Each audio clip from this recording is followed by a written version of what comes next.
Nous lisons maintenant de Zacharie 2, le verset 13.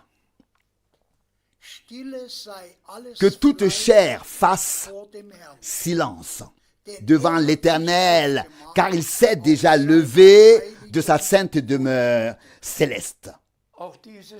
Nous devons également comprendre et prendre cette parole à cœur.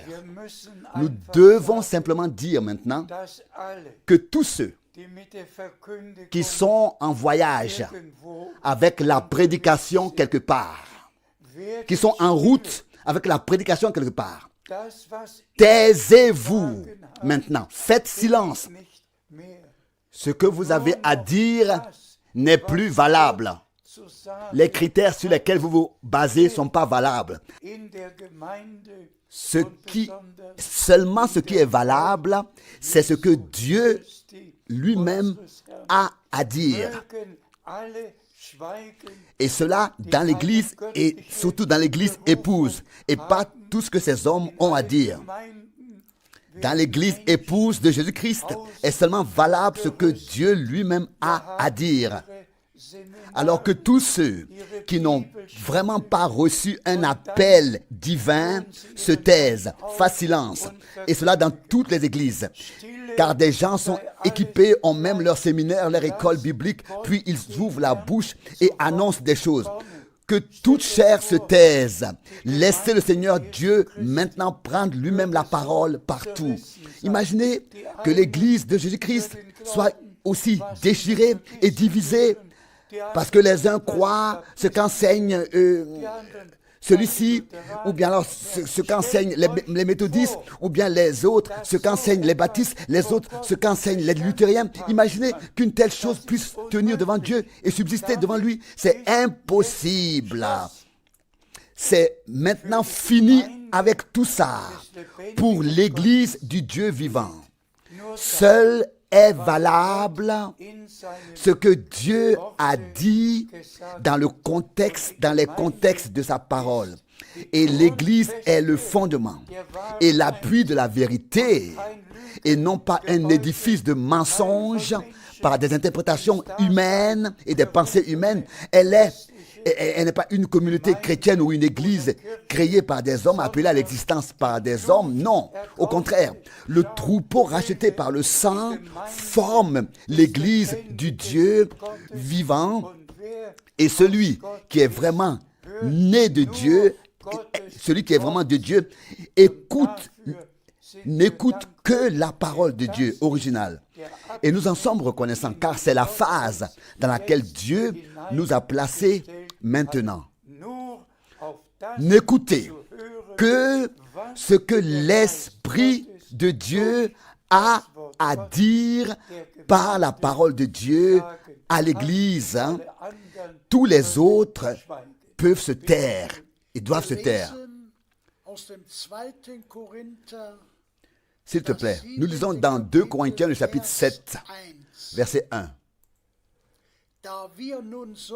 Ayant donc de telles promesses, bien-aimés, purifions-nous de toute souillure de la chair et de l'esprit, en achevant notre sanctification dans la crainte de Dieu. Dans la crainte de Dieu. Amen. Cela fait déjà partie de ce qui vient d'être dit. Et notre Seigneur et Rédempteur bien-aimé a exprimé dans sa prière sacerdotale, dans sa prière de souverain sacrificateur, les paroles suivantes. Sanctifie-les dans ta vérité. Ta parole est la vérité. Les interprétations humaines n'ont absolument rien à voir avec la vérité. Et c'est pourquoi, parce que sans sanctification, nous ne pouvons pas voir le Seigneur. Nous devons. C'est une obligation divine maintenant. Nous devons seulement donner raison seulement à la parole de Dieu et au contexte des Écritures et pour pouvoir être sanctifié en elle.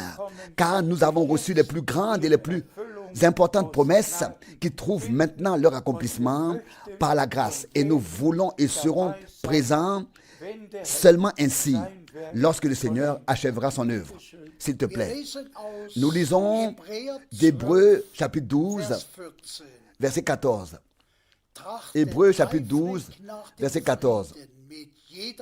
Recherchez avec zèle la paix avec tous et la sanctification sans laquelle personne ne verra le Seigneur. Nous avons déjà insisté sur ce point, mais il est simplement bon de le répéter afin que tous le prennent vraiment à cœur.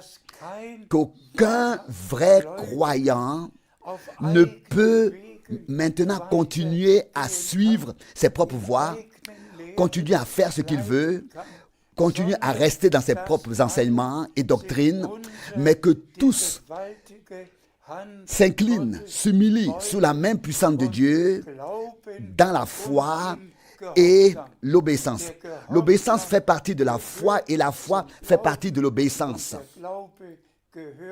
Nous ne pouvons pas prétendre croire selon les Écritures si nous désobéissons aux Écritures, et nous ne pouvons pas prétendre obéir aux Écritures si nous ne croyons pas comme le dit les Écritures. Et c'est à cela que le Seigneur amènera tous les frères et sœurs qui croient maintenant la parole de Dieu, afin que nous vivions par la foi et l'obéissance ce que Dieu nous a promis.